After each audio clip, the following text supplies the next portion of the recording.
We used to let circumstances control our money, but one single shift, changed all that. If you don't know us, I'm Larry. I'm Hope. We're from Under the Median, where practical frugality meets real life.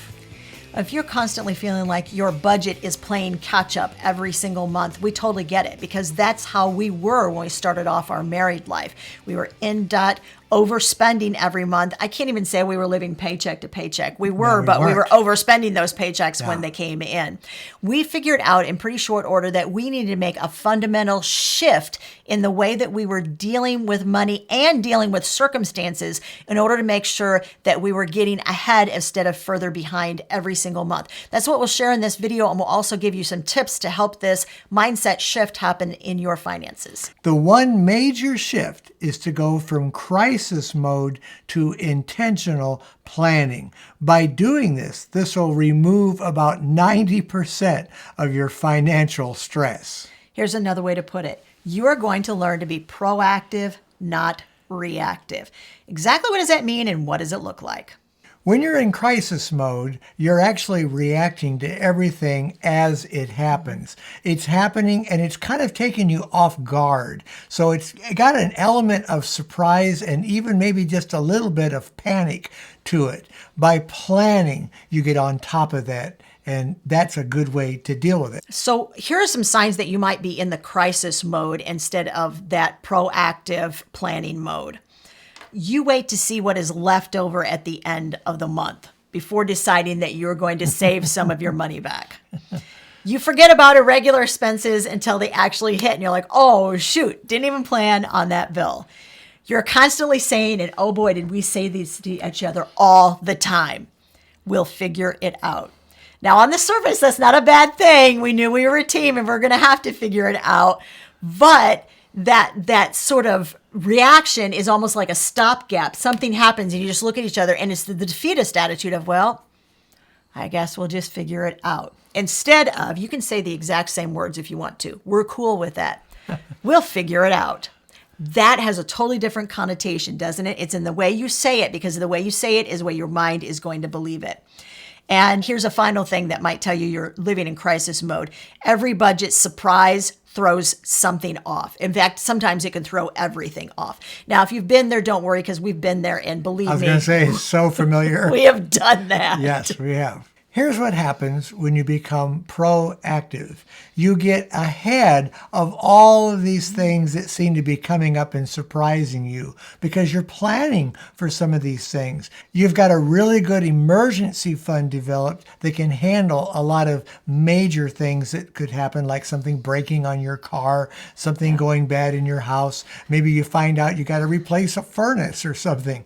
But this way, you're getting ahead of it instead of it driving you all the time. Here's one of the other things that I think that we figured out was that a lot of the stuff that we were treating as emergencies, they weren't actual emergencies. Exactly. They were things that we should have been foreseeing and setting money aside for those things. That is, in fact, one of our tips that we'll give you, is that you need to consistently be looking down the road and saying, so what's coming up? This was particularly prevalent for us when our washing machine kept making really weird noises. I was like, we were like, I don't think that's normal. It's never made that noise before. I just don't think that it should be.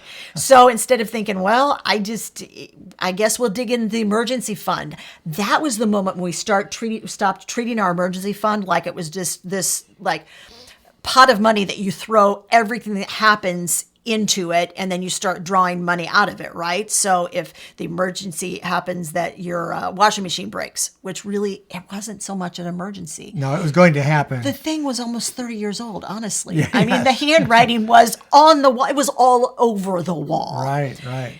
That was the moment we went, wait a minute. I don't think this has to be an emergency. So that's one of the questions to ask yourself. Does this really need to be an emergency? We set money aside, but before we set money aside, we started researching makes, models. How much are we going to have to pay to replace that washer? So how much money do we need in the fund? We figured out for the replacement of that washer that it really was a sinking fund issue, not an emergency fund issue. The same as with any used appliance that you have that's getting a little older. Just know that eventually you're going to have to replace it, and plan for that by using a sinking fund toward that cost. So how do you make this same shift that we made? We're going to give you 5 different tips. Number 1, start with a written plan. Look over your expenses. Figure out where are there places in my expenses where I have some flexibility. That's money that you have readily available that you can start moving towards some other financial goals. But written plans also mean that you have specific goals that are written out. They are time-based. You know a specific amount you're going to save. You know what the amount is earmarked to pay for. So we're looking down the road saying, where is it that we need to make sure that our money is going right now, and where can we cut back? Look ahead 1 month, maybe even 3 months. What's coming up in that amount of time? Are there birthdays? Are there some things that you have to have extra money for? Plan for those things, and that way you won't be caught by them. What happens is those surprise moments weren't really surprises. You just didn't look ahead and think, oh, I need to set some money aside for that. Tip number 3 is to build a replacement list. This is critical. Usually we do this the 4th quarter of every year because we're just wrapping up our finances for the year. It seems like a natural time for us to say, we're at the end of 2024. What's coming up in 2025 that we feel like it may need to be replaced? Now, in some cases, we're looking ahead 2 or 3 years. If you're looking at a roof on your house, unless you have a lot of money available to set aside every month, you need to be looking down the road 3 to 5 years on that roof replacement. They'd be expensive. I'm not joking. Yep.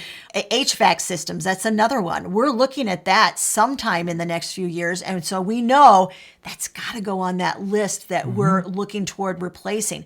Are there other major appliances in your home that you know, I don't like... Our washing machine wasn't even on borrowed time. It was on life support. It just, his best friend he repairs appliances. He repaired it twice for us. I give him credit for that. And he finally said, don't bring it back to me again. Said, replace it. Replace it he next told time. Us to replace Please it. replace it. Yeah. And he was right. It needed to be replaced. So figure out, are there some stop gaps that you can do? I say that to share. Are there stop gaps that you can do that you know will give you a little extra time?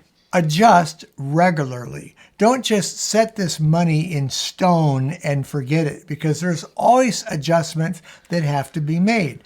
Changes happen all the time, so you have to be kind of on top of those and stay with them so you can adjust your items that you're budgeting for accordingly. And that is one of the mistakes that I think we see people make.